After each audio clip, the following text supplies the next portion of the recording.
I don't want no oil spoiling my shoreline. I like fish much better than crud.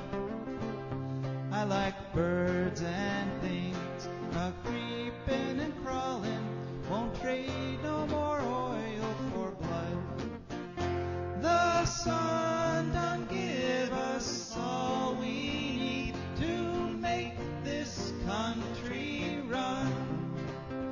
But that black demon oil's got us fussing and fighting, and I do believe it's time we was done.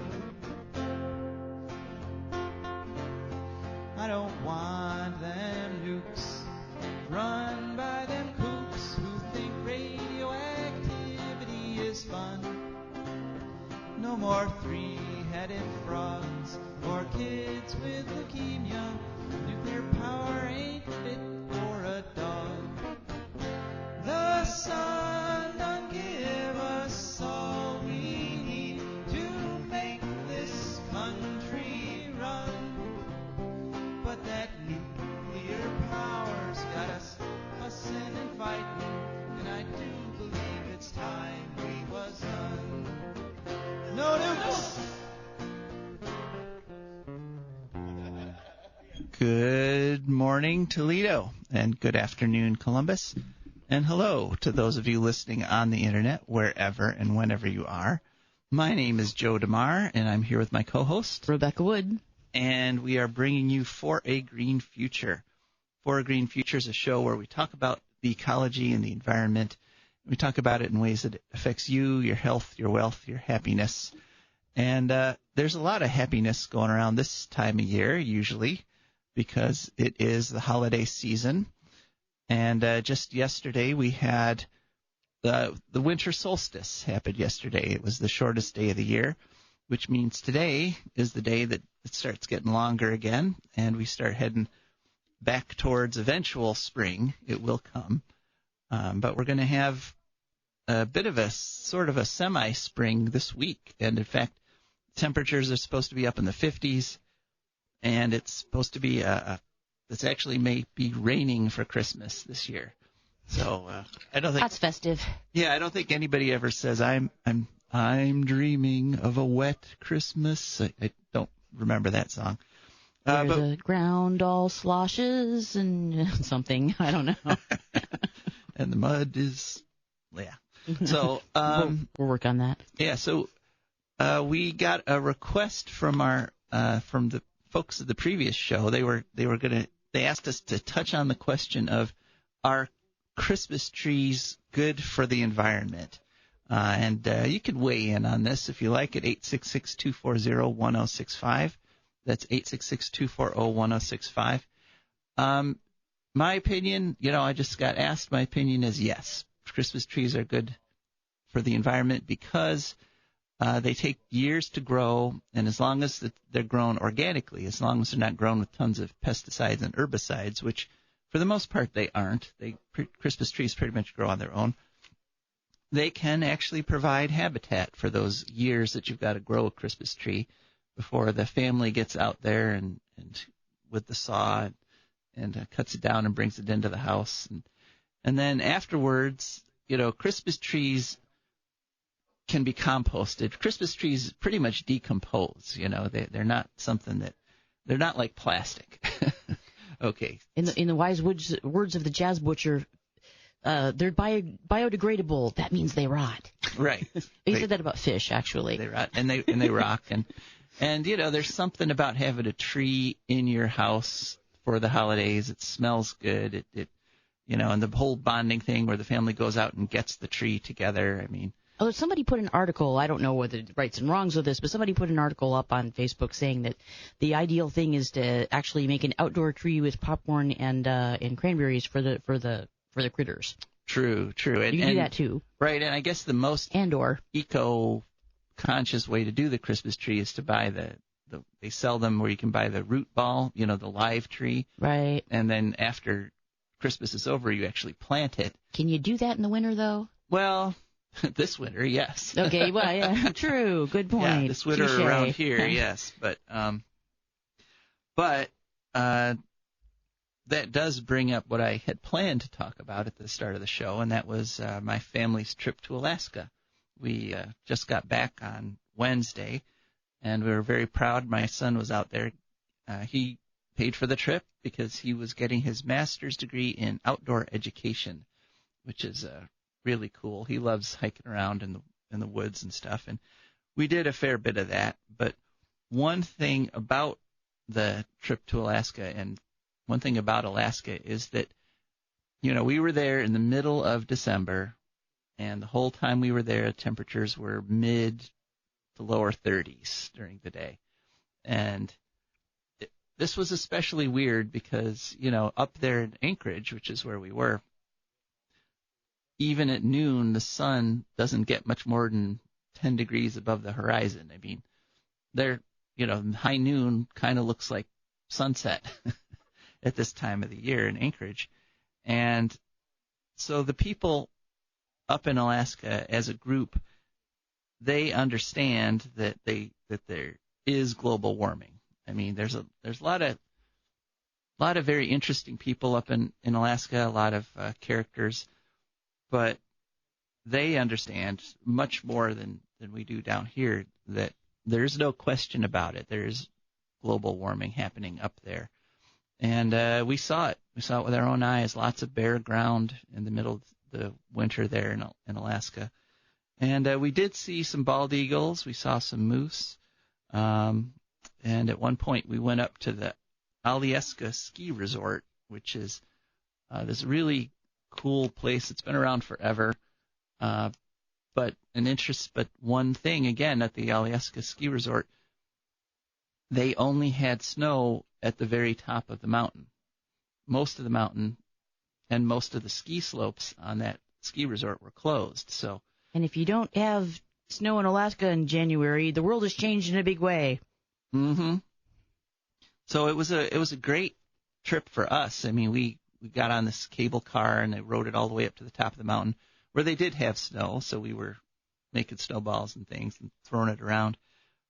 But this reminded me of the fact that, tourism, ecotourism, can support economies. There's a whole economy built around the Alyeska Resort down there. And we were there, and there was almost nobody there because there was almost no skiing. There was just one slope at the very top of the mountain that was open. Lots of ski lifts just sitting there with, bare ground and no snow at all. And it was actually raining while we were there at the Alyeska Resort. So we went walking in the woods, and I had an umbrella because my son had this cool packing umbrella that is designed for hikers especially. And I was asking, we wanted more umbrellas because there were 4 of us, and we were asking at the gift shop, do you have umbrellas? And they're like, they're surrounded by it's Alaska. skis and we're not supposed to have umbrellas. Ski suits and snowshoes. And they're like, no, we don't have any umbrellas. Try stretching some plastic over the snowshoe. But eventually the rain stopped, and we had a very nice 5-mile hike. We found a gorge, and it was really great. And it looks like we actually have a call. All right. Yeah. Michael D., you're on the line. Welcome to For a Green Future. Hey, Joe, it's Michael Oberdick. Oh, Michael. Good to hear from you. Wow. How are you doing? I'm good. How are you? I'm very well. Thank you. Gosh, I wasn't expecting your call today, but I'm glad you called in. Thanks. So I guess we'll talk a little bit with Michael. Michael actually has a business down there in Bowling Green. It's called iOutlet, and he repairs and refurbishes cell phones and computers. Isn't that right? Yes, sir. Yep. Yeah. Okay. So I've been trying to get Michael on the show for quite a while because he's a big proponent of something called Right to Repair, and it's kind of it's a timely topic because if you haven't bought a Christmas present yet, you might want to think about, instead of buying a brand new package something, you might want to buy something that's been refurbished, something that gets reused rather than tossed out. But that's difficult in these times because manufacturers often make things in a way that they can't be repaired. And so, Michael, could you just give us a little background on the right to repair movement? Yeah, right to repair and fair repair is pretty straightforward. We've got legislation introduced, I think it's 28 or 29 states this year and next year.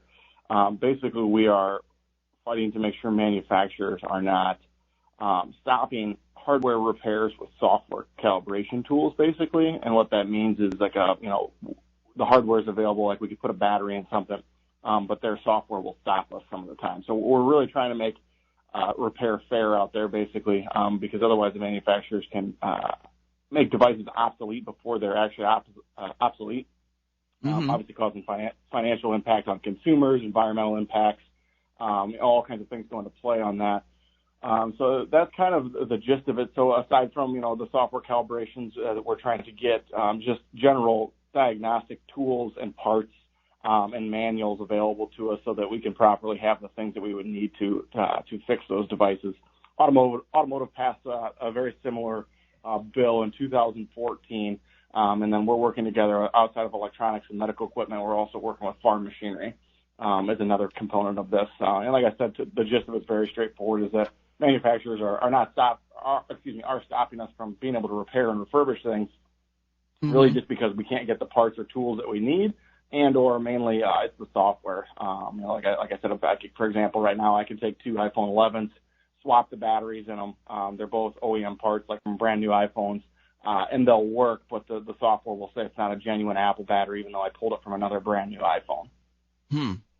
Wow, yeah, and so basically trying to frighten people away from getting something repaired instead of the software. The software actually tells you now on some of the newer phones that this is not a genuine Apple part if you put a new screen on, like the 11s and newer, and batteries on the iPhone 10 and newer. And like I said, even if I grab two brand new iPhone 11s and just switch components and they actually are Apple components, it will still say these are not genuine Apple components. Yeah, well, and Apple has kind of a sordid history on this too. I mean, didn't they have a software thing that they did that actually reduced the amount of time your batteries or extended? Yeah, I mean, they're very notorious for causing what I call planned obsolescence, basically trying to push devices out of the user life cycle early. They got dinged a couple of years ago for basically draining batteries too quick. There was the Error 53 incident where basically they caused phones to brick if the home button was changed. The phones were just literally unusable. They errored out. You couldn't restore them. We can't repair fingerprint sensor readers at this point. So they're very notorious for doing things to cause obsolescence. Obsolescence. So now, as with a lot of things, it seems the European Union's a little bit ahead of us on this.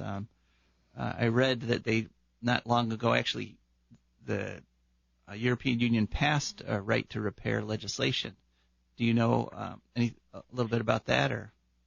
Yeah, there's several other countries that are a little bit farther ahead of us that have more fair legislation, I guess. Europeans, one of them. Like Australia's got some better rules as well. Basically, their government just had came to the point and said you can't sell your products here if you don't have certain things available to the consumers. Especially, I mean, the big thing in those countries, and that's why it's easier over there, is that Apple really doesn't have a presence with brick and mortar stores to offer repair. So it's a little bit easier for them because they don't even have presence in some of those countries. Whereas here they can always say, hey, we have 250 retail locations they can go to, where they can't use that argument in other countries. And apparently civilization has not ground to a screeching halt. It's working out okay with the repairability being opposed. Right. Yeah. Well, and I think a lot of people don't think about the idea that when you buy something new, that a lot of the actual manufacturer and all that, a lot of that benefit goes overseas where it's manufactured in places like China and other countries. But when you repair, that is almost always a local business. That's almost always the money that most of the money you spend on a repair stays in your community. Yeah, definitely. Yeah, and I think that's a good thing. And so, like I say, if you're thinking about getting something for somebody, think about getting something that's refurbished as opposed to brand new, because it is better for the environment, and often it's a little cheaper, and usually it'll do the tasks that you need almost, sometimes even better than new, because sometimes they add features to new things that don't actually always work out. But so where is the process right now in Ohio in terms of getting right to repair going? We're a little bit slower in Ohio right now. We do not have a bill introduced here yet. I've been working diligently on. We only have, I think, 3 people dedicated to certain states. I mean, obviously, there's a large amount of members. Mm-hmm. I can't think of the word that I'm looking for here, but we only have 3 of the people that are like basically working with legislation in current states. Like Massachusetts is a big one for us because that's where the automotive passed at. So they're focusing a lot of their energy and resources on certain states, but Ohio does not have a bill introduced at this point yet. I've tried in the past, just didn't get very far along.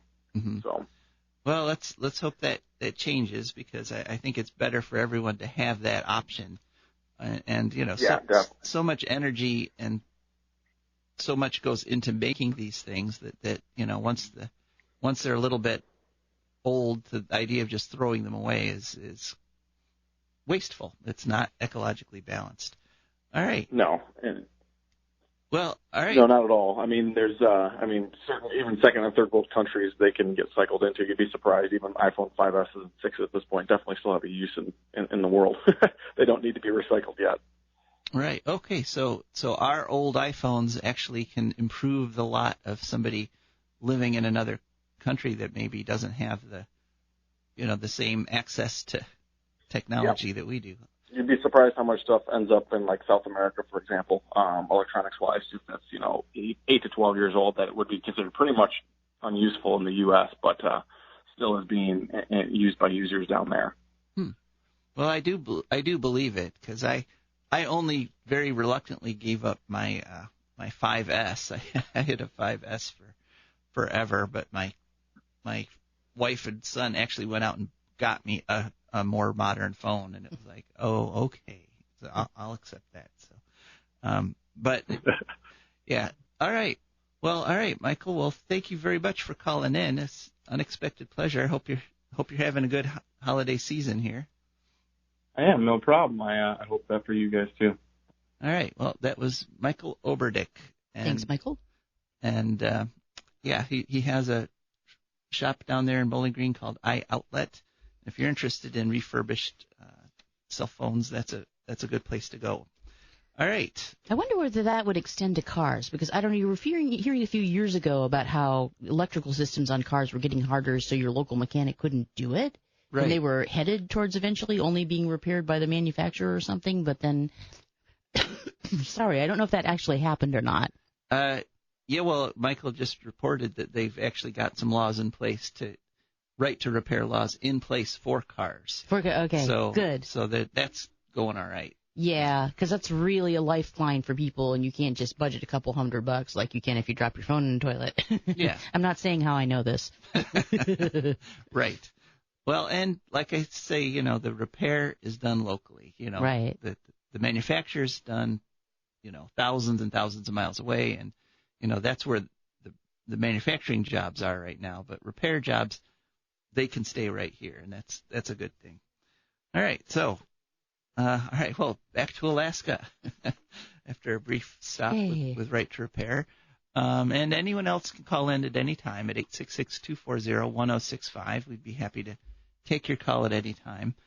But one of the things that I did while I was in Alaska is I made some contacts with organizations there, and I'm still working on some future guests for it. But the problem is, of course, it's a 4-hour time difference, and it's kind of tough to convince people it'd be worth it to stay up at 4 o'clock in the morning to do an interview. Actually, what one fellow I was talking to said, I can't think at 4:00 in the morning. Your interview Right. would be, mostly unintelligible It would just sounds. be him saying, "I want coffee," over and over again. So using technology, this time I actually recorded an interview with Very good. pre-recorded an interview with his name is Mr. Bowers. He is I'll let you talk to him. This is a fella, Forrest Bowers is his name, and he is pretty much in charge of the fisheries up there in Alaska and maintaining the fisheries. That's his responsibility. And so this is a fellow who really, when I talk about, we talk about how the ecology affects our health, our wealth, our happiness. Well, you can't get much more direct than the protein we get from the fish we get from Alaska. And so this fella has, I thought this is a very good interview. So Russell, are we ready? All right. So without further ado, here is my interview with Forrest Bowers. All right, there we go. All right. Hello. So, Forrest, thanks for being on the show. Could you just tell our listeners what your title is, who you're with, and so forth? Sure thing. My name is Forrest Bowers, and I am Deputy Director of the Alaska Department of Fish and Game Division of Commercial Fisheries, and I'm based in Juneau, Alaska. All right, great. Well, I was just up in Alaska. I didn't get to Juneau. I was in Anchorage, and I was kind of struck by how warm it was. It was in the mid-30s, a lot of the visit there. And I was looking at your website, and I noticed that you guys have a climate change action plan, and that there's no dithering with the Alaska Fish and Game Department, that you folks are just up front. Yes, there is climate change, and it's happening, and it's having an effect. And I was very impressed by that, and that's why I wanted to have you on as a guest. Yeah. Well, I think all people who live in, northern climates or, near the Arctic are well aware of the effects of climate change, and, we're kind of on the front lines of a lot of the climate change effects. And, that climate change action plan that we have, that was developed a number of years ago, and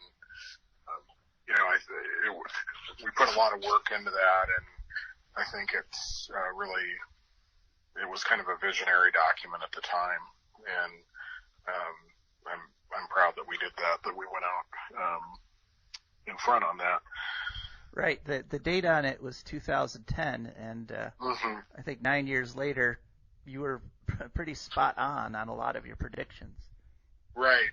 And, for us, as fishery managers and wildlife managers, I think one of the biggest challenges that we have that's presented by climate change is uncertainty, additional uncertainty in what the status of various stocks will be, the abundance of fish or wildlife populations, and effects on where the distribution of those stocks. We've seen changes in distribution and abundance that we think are related to climate, and that just creates uncertainty in our management. In Alaska, commercial fishing is one of our largest industries. We have a very robust recreational fishery, and then subsistence fisheries are really important for people that live in Alaska as a way to put food on the table.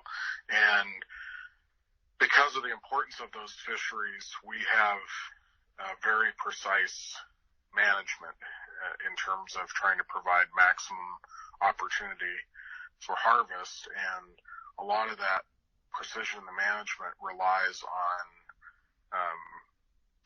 sort of historical trends in run timing, like when do salmon normally return, and when we see big deviations from that, that creates uncertainty for us, and we have to manage more conservatively. Okay. Well, let's back up and get a little broader for a second here. Sure. Let's just talk about some of the effects that the climate change in Alaska that you're seeing on the wildlife that you manage. Mm-hmm. Well, there are winners and losers because of climate change in Alaska. And so starting with, some of the negative effects that we've seen, because of a marine heat wave in the Gulf of Alaska, we've seen substantial declines in abundance of Pacific cod, declines that are so severe that many of the fisheries targeting those stocks have been closed for the upcoming 2020 fishing season. And that's the first time that's ever happened. So that's pretty radical. It's a big impact, yes. And we've seen large-scale die-offs of seabirds. We've seen not necessarily, I wouldn't say we've seen declines in salmon abundance in the Gulf of Alaska because of the marine heat wave, but we've certainly seen salmon migratory behavior affected, fish returning later than we would expect. And in 2019, we actually saw, we observed some heat-related mortality events once the salmon entered freshwater. Some of the streams were very warm, dissolved oxygen levels were low, and there were some die-off events around the state, in various parts of the state. That happens from time to time. It's not unusual to have a die-off, a heat-related die-off, but the fact that we had, multiple heat-related die-off events occur in various parts of the state is unusual. So those are some of the negative effects. There have been some positive effects. So we're seeing salmon populations expand and become more abundant in the Arctic.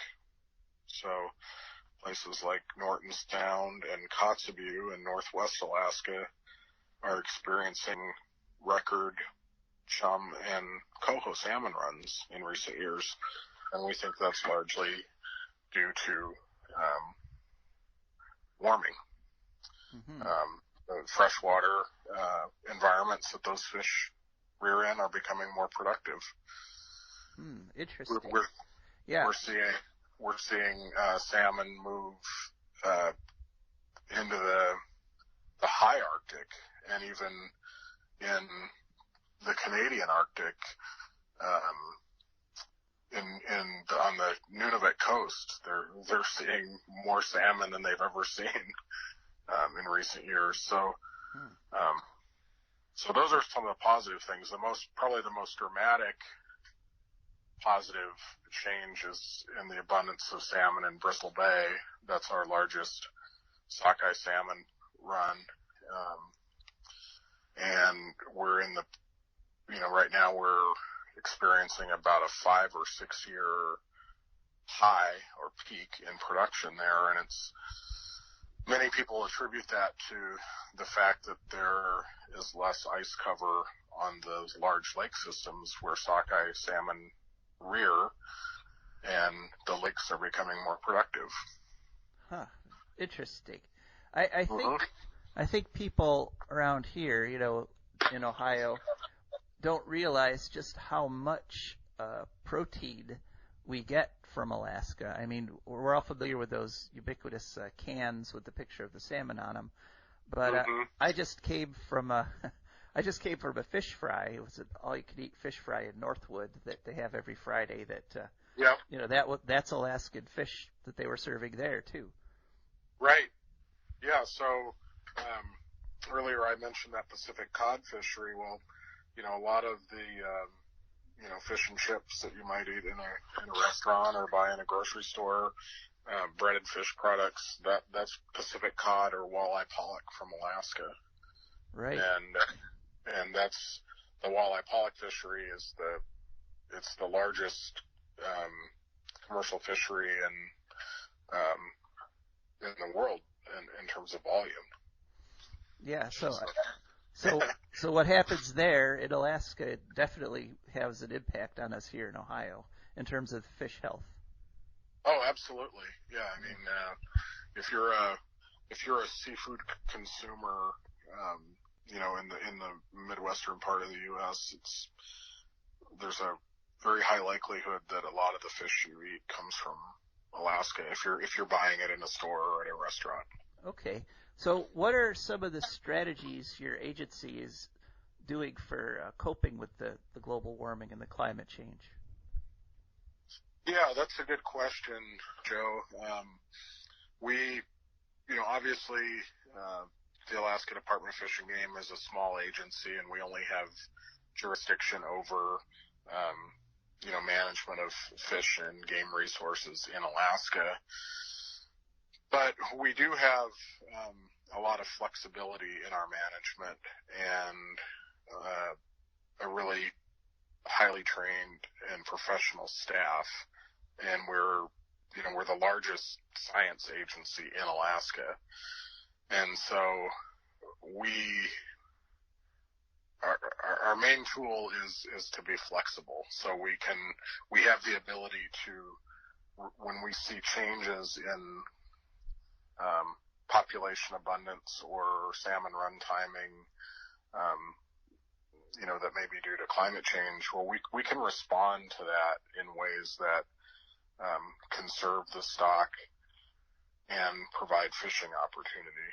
So as appropriate. So, for example, in the cases I mentioned in the Gulf of Alaska where, we saw delayed salmon run entry into fresh water, well, we had to keep commercial fisheries closed until we got adequate escapement or salmon passage into fresh water to allow fishery.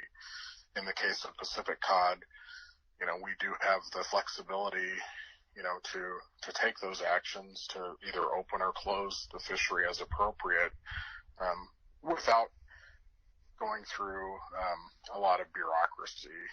We don't have to have, the legislature or someone like that approve these management measures. We have that authority ourselves already, and so we can respond very quickly and in a timely manner. Well, that sounds like a pretty good system.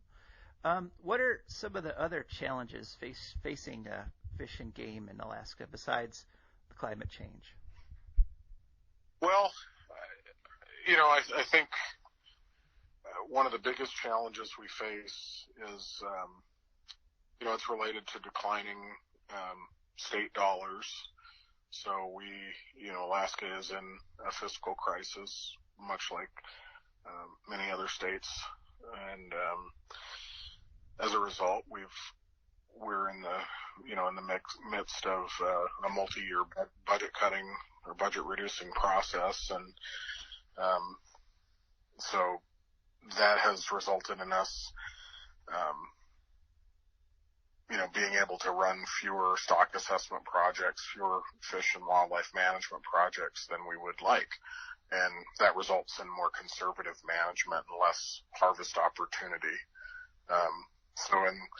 When we're confronted with a situation where we have less information than we would like to make good management decisions, then we are on the side of caution and are conservative in the management, and that results in less harvest opportunity. And but that's what we have to do to ensure sustainability. Okay. So that's probably I think the biggest challenge that we face right now, and it's I think we are it's just we are in a time of uncertainty with what's happening in the environment around us, and you just never know what the next day is going to bring. Right. Well, but You would still encourage people to come to Alaska, though, right? Oh, absolutely. To enjoy the fish and game that's there. Yeah. I mean, it's we have. I was just talking with someone earlier today from Maine about our fisheries, and yeah, there certainly have been some negative stories that have come out, regarding Alaska recently with, whether it's climate change or concern about Pebble Mine or other development. But at the same time, in 2019, we had, one of the largest commercial salmon harvests on record, and our runs are abundant and healthy. The sport fishing opportunities in much of Alaska are very robust and vibrant, and we have some really great hunting opportunities. So I think just with the amount of information that everyone has access to, there's so much information out there, and it's easy to, sometimes negative stories or, sort of become magnified or, on social media and things like that. The heat-related die-offs of salmon we had were unusual this year, but they weren't of the magnitude that they affected the populations in any way. But they certainly got a lot of traction in the media, and they might give the person the impression that things are in really bad shape, and I would not want to leave anyone with that impression. Okay. All right. Well, thanks. This has been a really good interview. Thanks very much. You're welcome. Is there anything more you'd like to convey to the people down here in the lower 48 about Alaska's fish and game and just the situation there? Well, I would just like to leave folks with the notion that Alaska is a great place to visit, and we, in the Alaska Department of Fish and Game, we're public servants.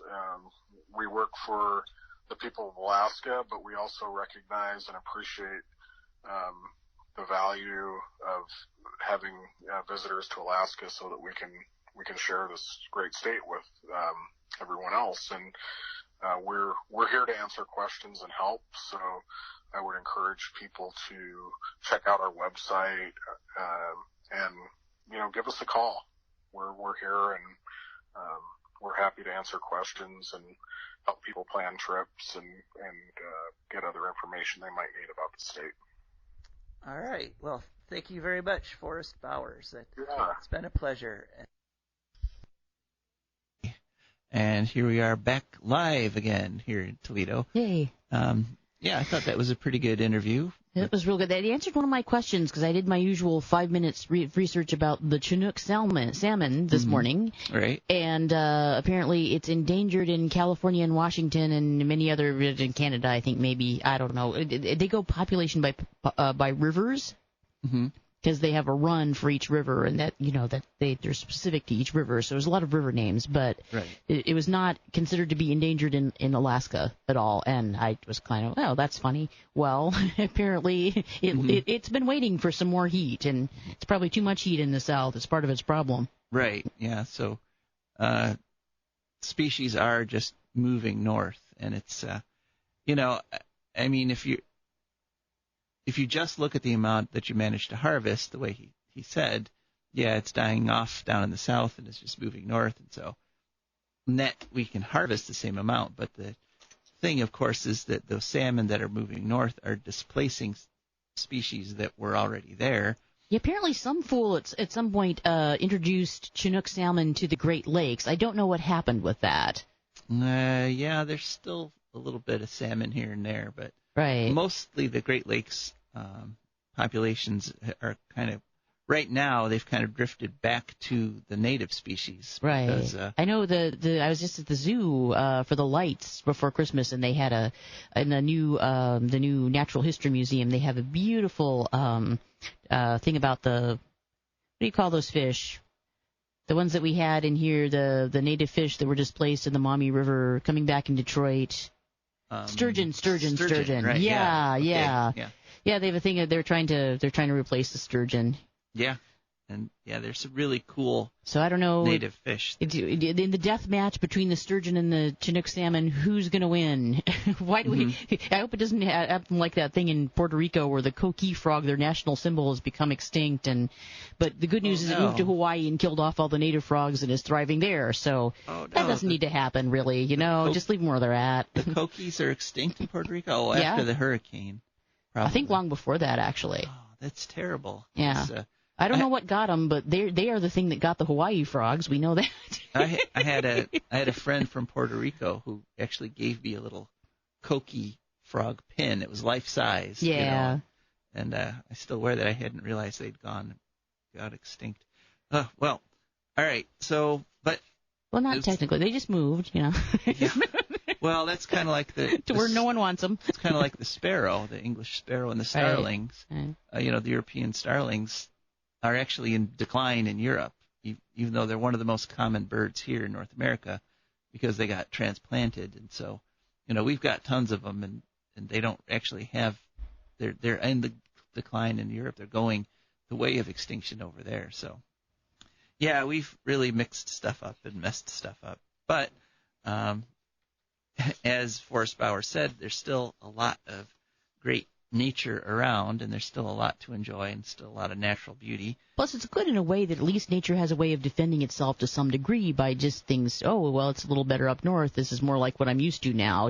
Maybe that's an indication that if we get right on this thing, we can stop a complete catastrophe. Well, true. I mean, nature does adapt. Right. To the best of its ability. To the best of its ability. But unfortunately, cod is actually one of the most nutritious fish ever. So the loss of cod is actually a big loss in terms salmon of actually not. nutrition. It's fancier, but it's not. Yeah, that's not always what you want. No, but one thing that we do want is to acknowledge our sponsors. Yay! Because what with the calls and everything, we're running a little late here, but I want to acknowledge our sponsors. One is the Wood County Park District. Wood County Park District is a natural resources conservation agency.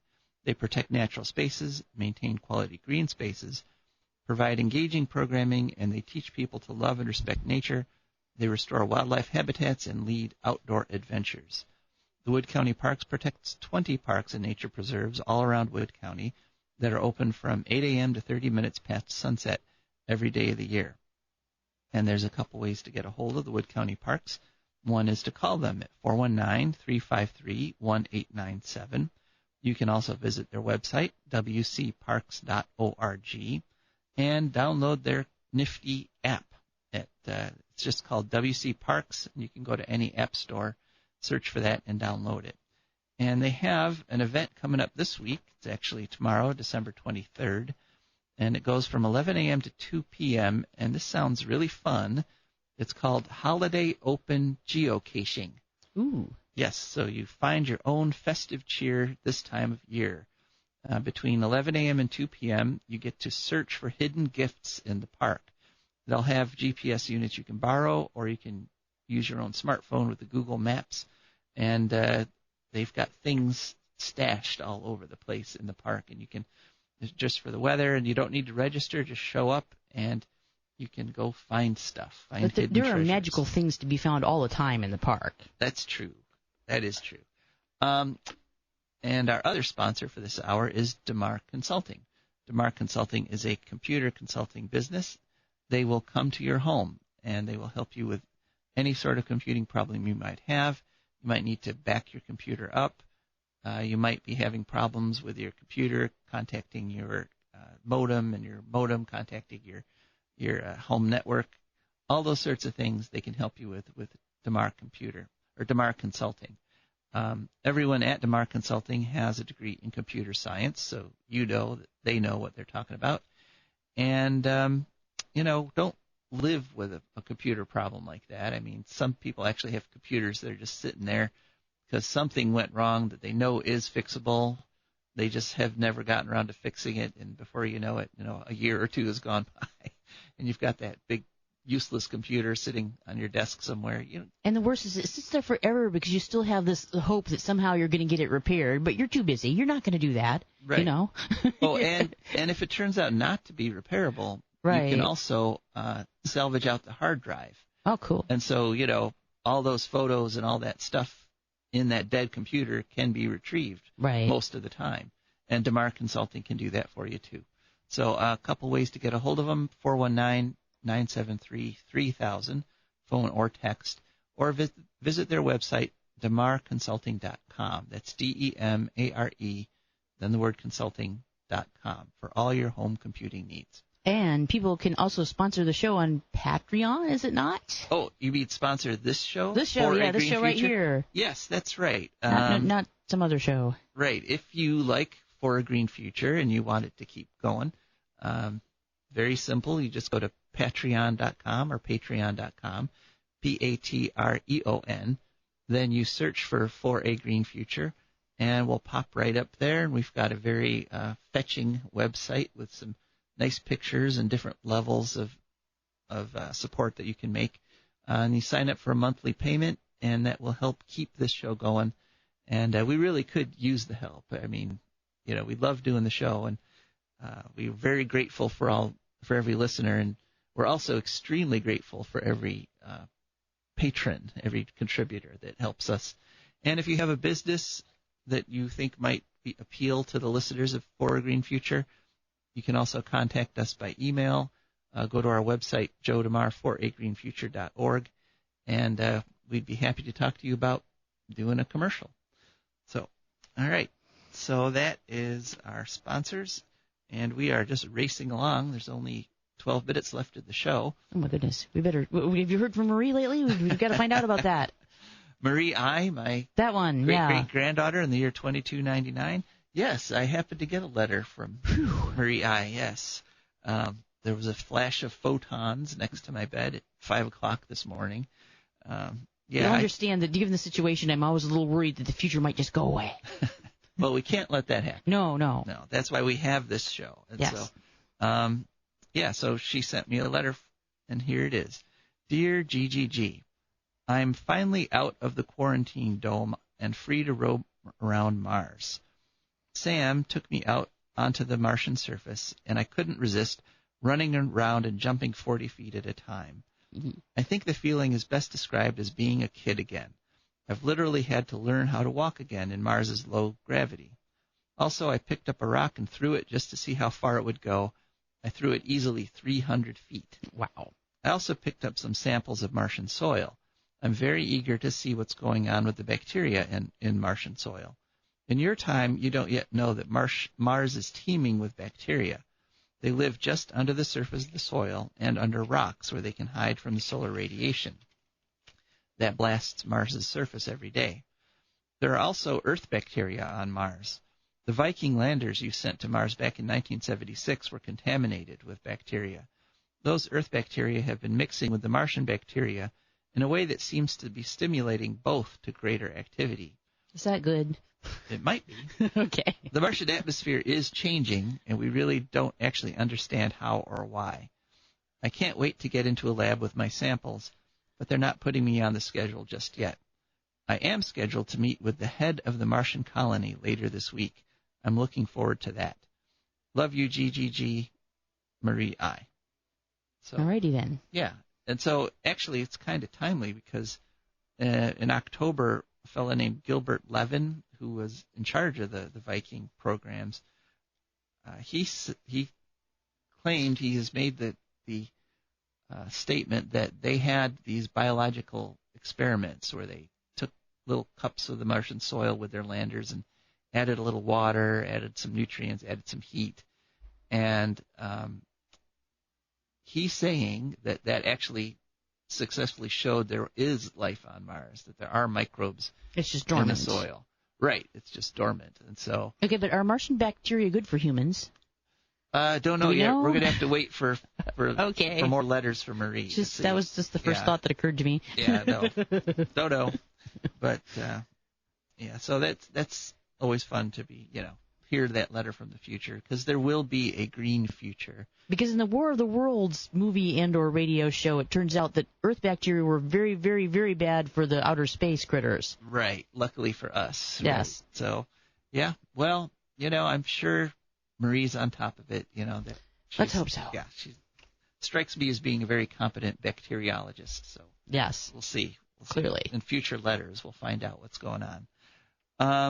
And some of the things, now we have time to talk about a few other things that are going on. And we have time for one more call at 866-240-1065.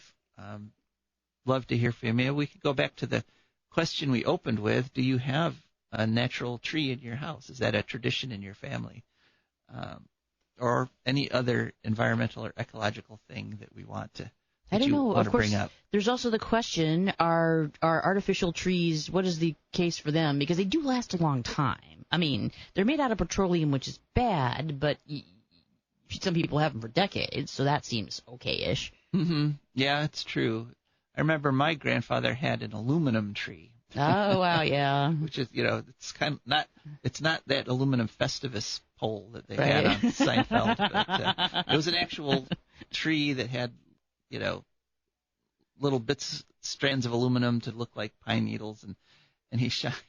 Came with this multicolored wheel that shined on it, so it was like sparkling and changed color. It was kind of a psychedelic tree. Yeah, no doubt. Kind of wondering about what my grandpa was doing. Like a tree from outer space. Buying that thing, yeah.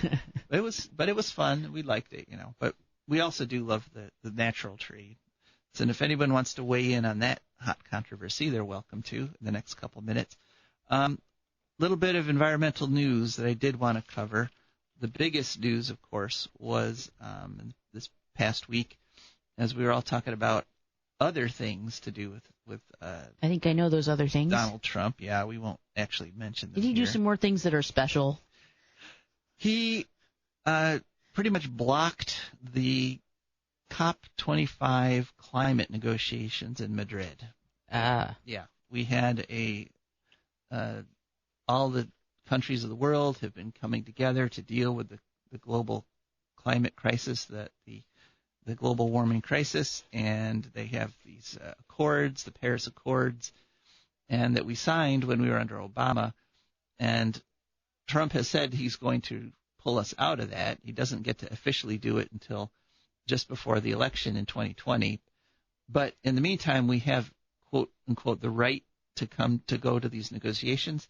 And apparently the U.S. delegation at the negotiation simply did everything it possibly could to derail the negotiations and succeeded. There were no new goals set, no new procedures announced. The U.S. just went and they just went there to throw a tantrum, basically, and they threw a tantrum through the whole process. It took like over a week. And we're stuck with the results of this for how long again? You mean the results of putting too much carbon in the air? No, the results of them. How long is it going to be till another conference? There's going to be next year. They have another one so a year from now.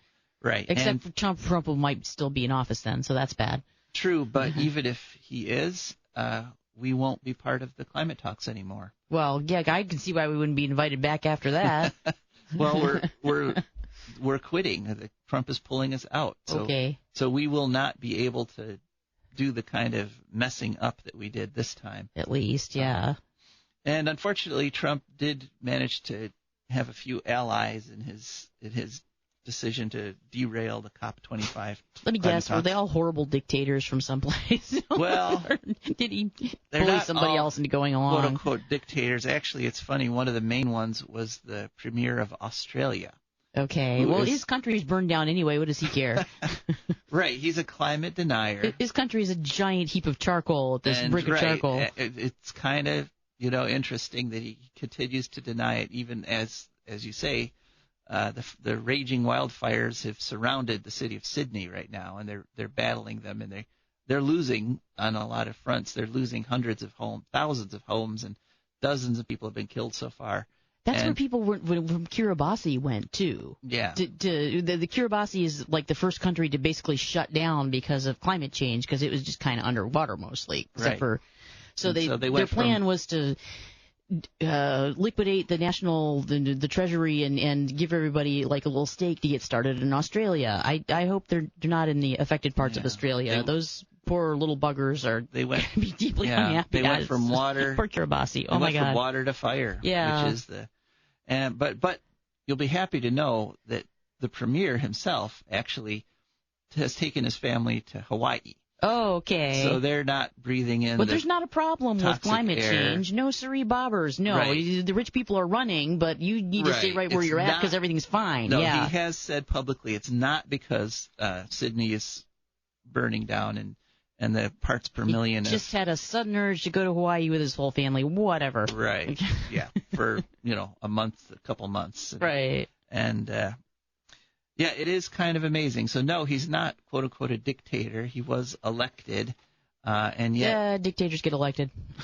It some happens. do. It does happen. Famous example in Germany for 1940s. Yeah, but so that's the biggest bit of news.